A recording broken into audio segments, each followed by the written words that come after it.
আমাৰ 6 শিডিউলত যিমান পাৱাৰ আছে সেইবিলাক হেৰাইছে এতিয়া NC Hillsত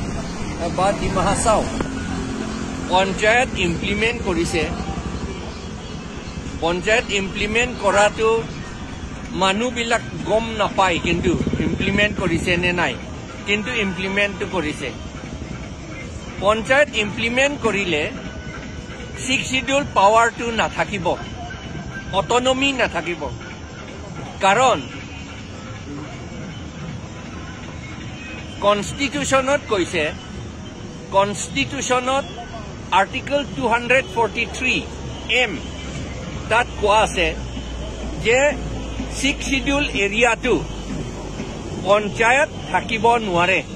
বুলি আৰ্টিকল 243 মত লিখা আছে আৰু আসাম পঞ্চায়তী ৰাজ এক্ট 1994 সেকশন 1 নতে লিখা আছে যে সেকশন 1 ক্লজ 2 তাত লিখা আছে পঞ্চায়ত লটো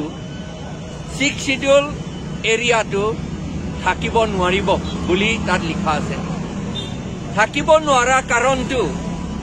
বেয়া কাৰণে নহয় ভাল কাৰণে অটনমি যে আমি আছো সেই অটনমিটো নষ্ট নহবলৈ কাৰণেহে এই পঞ্চায়তটো নালাগে বুলি কৈছে পঞ্চায়ত নালাগে বুলি সিদ্ধা কথা নহয় আসলতে article 243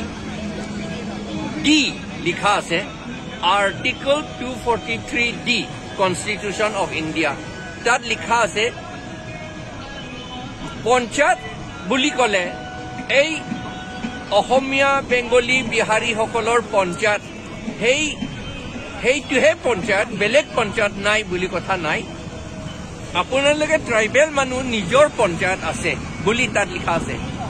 by what ever name কল বুলি কৈছে পঞ্চায়ত বুলি ক'লে হিন্দী ভাষাত পঞ্চায়ত বুলি ক'বই লাগিব বুলি কথা নহয় ইয়াত পঞ্চায়তটো আছে ডিমাছাসকলৰ কাৰণে ৰাজি নাইচখো এইটো আমাৰ ডিমাছাসকলৰ পঞ্চায়ত হয় আৰু কুকিসকলৰ তুলসুং ৱাইছা বুলি আছে সেইটো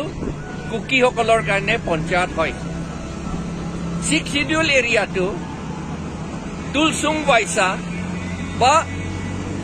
ৰাজি নাইচখো টোহে থাকিব লাগে বা গাৰোসকলে যদি আছে তেতিয়ালে সং কি আছিলে এইটো এনেই আখিং নকমা বুলি কয় আখিং নকমা আখিং নকমাহে থাকিব লাগে আৰু কাৰ্বিসকলৰ কাৰণে শ্বেৰ ওৱান কেপ বুলি থাকিব লাগে সেইবিলাকহে পঞ্চায়ত হয় 6 শিডিউল মতে ল মতে কনষ্টিটিউশ্যন মতে এতিয়া মানুহবিলাকে কৈছে যে পঞ্চায়ত এইটো প্লেইন ডিষ্ট্ৰিক্টৰ পঞ্চায়ত ইয়াত নাথাকিলে গভৰ্ণমেণ্ট ফাণ্ড PNRD পৰা নাপাব বুলি কৈছে কিন্তু এইটো সঁচা কথা নহয় আমি যদি আমাৰ ডিমা হাছাও অট'নমাছ কাউন্সিলে যদি ৰাজি নাইচখো যিমান আছে ৰাজি নাইচখো লিষ্ট যদি গভৰ্ণমেণ্টলৈ পঠায় ৰিজল্যুশ্যন ল'ব লাগিব যে ৰাজি নাইচখোটো আমাৰ পঞ্চায়ত বুলি ৰিজল্যুশ্যন ল'ব লাগিব under article 243 D of the constitution আৰু 6 schedule paragraph 3 মতে বুলি ক'ব লাগিব 6 schedule paragraph 3 EFG clause EFG সেইটো মতে ৰাজি নাইচখোটো আমাৰ পঞ্চায়ত বুলি ক'ব লাগিব আৰু এই পঞ্চায়তে ৰাজি নাইচখোলৈকে গভৰ্ণমেণ্ট ফাণ্ডটো পঠাব লাগিব বুলি চিঠি লিখিব লাগিব আমাৰ অট'নমাছ কাউন্সিলে আৰু MLA মিনিষ্টাৰে এছেম্বলিত কৈ দিব লাগিব যে আমাৰ ৰাজি নাইচখো আছে আমাৰ তুলসুং ৱাইছা আছে এইটো কনষ্টিটিউশ্যনেল বস্তু 6 শিডিউল paragraph 3 EFG পৰাহে এইটো ৰিকগনাইজ হৈছে সেইকাৰণে ৰাজি নাইচখো তুলসুং ৱাইছা বা দৰবাৰ স্নং খাচীসকলেতো দৰবাৰ স্নং দৰবাৰ নংলৈকে টকা পঠিয়াব লাগে বুলি ক'ব লাগে যে মেঘালয়তো দৰবাৰ নংলৈহে টকা পঠায় কাৰণ তেওঁলোকে খাচীসকলে গম পাইছে জানিছে যে আমি আমাৰ নিজৰ পঞ্চায়ত আছে নাম হৈছে দৰবাৰ নং এইটো বুলি সেইকাৰণে দৰবাৰ নঙে সব ফাণ্ডটো লয় আৰু তেওঁলোকে ডেভেলপমেণ্ট কামটো কৰে ইয়াত এনচি হিলছতো একেই কথা ইয়াত গভৰ্ণমেণ্টে ৰাজি নাইচকলৈ টকা পঠাব লাগিব তুলচুং বাইচালৈ পঠাব লাগিব দৰবাৰ নংলৈ পঠাব লাগিব শ্বেৰৱান কেপলৈ পঠাব লাগিব শ্বেৰৱান কেপ বুলি মই কৈছোঁ কাৰণ কি কয় উমৰংছ এৰিয়াটো কাৰ্বি মানুহে আছে তেওঁলোকৰতো শ্বেৰৱান কেপহে হ'ব তেওঁলোকৰ পঞ্চায়তটো তেতিয়া PNRD পৰা এই টকাটো তেওঁলোকলৈহে পঠাব লাগিব আমাৰ একো লোকচান নহয় ডেভেলপমেণ্ট কামটো ৰাজি নাইচকৈ কৰিব এজ পাৰ ৰুল কৰিব কিন্তু ৰাজি নাইচক আমাৰ ডিমাচা আৰু আমাৰ ইচ্ছামতে কৰিম বুলি ক'লে নহ'ব কাৰণ ডেভেলপমেণ্ট কাম কৰিবলৈ PNRD পৰাটো গাইডলাইনছ আছে সেইবিলাক গাইডলাইনছটো মানি পেলাই তেওঁলোকক কাম কৰিবলৈ দিব লাগে কাম যদি কৰে ৰাজি নাইচকয়ে যদি কৰে দৰবাৰ নঙে যদি কৰে তুলচুং বাইচাই যদি কৰে শ্বেৰৱান কেবে যদি কৰে তেতিয়াহ'লে আমাৰ 6 শিডিউলৰ paragraph 3 EFG পৰা যিটো আমাক অটনমি দিছে সেইটো ৰখা হ'ব অটনমিটো আমি আমাৰ থাকিব যদি নহয় তেতিয়াহ'লে আমাৰ অটনমি নাথাকে সেইটোৱে কথা সেইকাৰণে এইবিলাক কথা আমি বুজাবলৈকে ইয়ালৈ আহিছোঁ আমি মানুহ বৰ কম আমাৰ একো কথা নাই আমাৰ ভয় কৰিবলৈ নাই আমাৰ APSLC আৰম্ভ কৰা মতে মই অকলে আছিলোঁ আৰু তাৰ পাছত মিটিং কৰিলে কিছুমানটো 3জন থাকে আগৰ দিনত এতিয়া লাখ লাখ মানুহ আছে যেতিয়া মানুহবিলাকে গম পাব তেতিয়া আহিব তেতিয়া জানিবলৈ বিচাৰিব এইটো জানিবলৈ বিচাৰাটো এটা ডেভেলপমেণ্ট হয়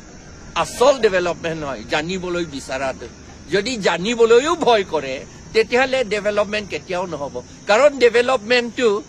অন্তৰৰ পৰা development starts reformation start from inside the heart বুলি কিতাপত লিখা আছে সেইকাৰণে আমাৰ ভয়টো যদি থাকি যায় জানিব নোখোজা গুণটো যদি থাকি যায় তেতিয়াহ'লে আমাৰ ডেভেলপমেণ্ট নহ'ব আমাৰ 6 শিডিউলৰ পাৱাৰটো এক্সাৰচাইজ কৰিব নাজানিব এতিয়া আগন্তুক যিটো লোকসভা ইলেকশ্যন হ'ব আপুনি আচ্ছা সেইটোৰ আগতে মই এই 6 শিডিউলৰ কথাটো আগতে ক'ম কাৰণ আমি মেইনলিটো এই পঞ্চায়তৰ কথা আহিছোঁ এৱেৰনেছ কৰা কামতে আমি আহিছোঁ এতিয়া পঞ্চায়ত কেনেকে ইয়াত সোমালে দেই ডিমা হাছাও ডিষ্ট্ৰিক্টত কেনেকে পঞ্চায়ত সোমালে কাউন্সিলত পঞ্চায়ত সোমালে কেনেকে এইটো হৈছে 6 শিডিউল paragraph 2 sub paragraph 7 তাত লিখা আছে যে আমাৰ কাউন্সিলে নিজৰ ল বনাব লাগে কি ল এইটো কাউন্সিল ইলেকশ্যন কণ্ডাক্ট কৰিবলৈ আৰু ভোটাৰ লিষ্ট বনাবলৈ কাউন্সিলৰ ভোটাৰ লিষ্ট দেই MLA MP নহয় সেইটো MLA MP টো এইটো ইলেকশ্যন কমিশ্যনহে বনাব ইলেকশ্যন কমিশ্যন ডাইৰেকশ্যন মতে বনাব কিন্তু কাউন্সিলৰ ভোটাৰ লিষ্টটো নিজে বনাব লাগে আইনটো সেইকাৰণে বনাব লাগে বুলি তাত লিখা আছে এইটো আইনটো নবনালে আমাৰ এইটো 1953তে বনাব লাগিছিল কিন্তু এতিয়াও বনা নাই এতিয়া আমাৰ APHLCয়ে গুৱাহাটী হাইকোৰ্ট কেছ কৰিলোঁ আমি কাৰণ কাউন্সিলসকলে বনাব নোখোজে সেইকাৰণে আমি কেছ কৰিবলগীয়া হ'ল তেতিয়া কেছ কৰি হাইকোৰ্টে কৈছে যে কাউন্সিলে 6 মাহৰ ভিতৰত ল বনাব লাগে ইলেকশ্যনৰ কাৰণে বুলি কিন্তু তেওঁলোকে 6 মাহ নহয় এতিয়াতো 6 বছৰ হৈ গ'ল তেওঁলোকে নবনালে কাৰ্বি আংলং কাউন্সিলে সেই একেই কথা আমাৰ আকৌ বেলেগ হাইকোৰ্ট কেছ কৰিব লাগে বুলি কথা নহয় আমাৰ ইয়াত ডিমা হাছাও অট'নমাছ কাউন্সিলে তেওঁলোকে under paragraph 2 sub paragraph 7 6 schedule সেইটো মতে তেওঁলোকে আইনটো সোনকালে বনাব লাগে নবনোৱা কাৰণে তেওঁলোকৰ ইলেকশ্যনটো পঞ্চায়তৰ ইলেকশ্যন কমিশ্যনাৰে ইয়াত ইলেকশ্যনটো কণ্ডাক্ট কৰিলে তাৰ মানে পঞ্চায়ত আইনটো ইয়াত বলবৎ হ'ল গম পোৱা নাই আমাৰ মানুহ ট্ৰাইবেল মানুহটো ট্ৰাইবেল মানুহ আৰু লটো জানিবলৈ বৰ দিগদাৰ লাগে এইটোতো কনষ্টিটুৱেণ্ট এছেম্বলি ডিবেটতে লিখা আছে আমাৰ ট্ৰাইবেল মানুহ we do not know the nitty-gritty of law বুলি তাত লিখা আছে মডাৰ্ণ ল সেইকাৰণে আমি নজনা কাৰণে এতিয়া অট'নমাছ ডিমা হাছাও অট'নমাছ কাউন্সিলত পঞ্চায়ত লটো সোমোৱাই দিলে একো নাজানিলে গম নাপালে এইটো সেইকাৰণে এইটো জানিবলৈ মানুহক জনাবলৈকে আমি আহিছো এইটো মেইনলি এইটোৱে কথা আগতে কাৰণ নলেজ ইজ পাৱাৰ পাৱাৰ লাগে বুলি কৈ থাকে নলেজ নথকা কাৰণে আমাৰ পঞ্চায়ত 6 শিডিউল কি কয় অট'নমাছ কাউন্সিলটো বৰ ওখ এইটো মানে ষ্টেট নিচিনা হয় কিন্তু এতিয়া তেওঁ গাঁৱৰ মিটিং কৰি থৈ দিলে ইমান চাপৰ কৰি থৈ দিলে সোমাই গৈছে এই পৰিস্থিতিত কি কৰিব লাগিব ডিমা হাছাও মানুহ আগতে নলেজ জানিব লাগিব নাজানিলে কি কৰিব নহয় জানো জানিব লাগিব জ্ঞানটো ল'ব লাগিব জানিব লাগিব নাজানিলে তেওঁলোকে ইয়াত মিটিং কৰিবলৈ ভয় কৰিব কাৰণ নলেজ ইজ পাৱাৰ বুলি কৈছে পাৱাৰ নাই এতিয়া ভয় কৰি আছে পাৱাৰ নাথাকিলেতো ভয় কৰে মানুহে সেইটোহে কথা তেতিয়া যদি জানে তেতিয়াহ'লে তেওঁলোকৰ যিটো অট'নমাছ পাৱাৰ দিয়া হৈছে অট'নমাছ কাউন্সিলক সেইটো এক্সাৰচাইজ কৰিব পাৰিব সেইটো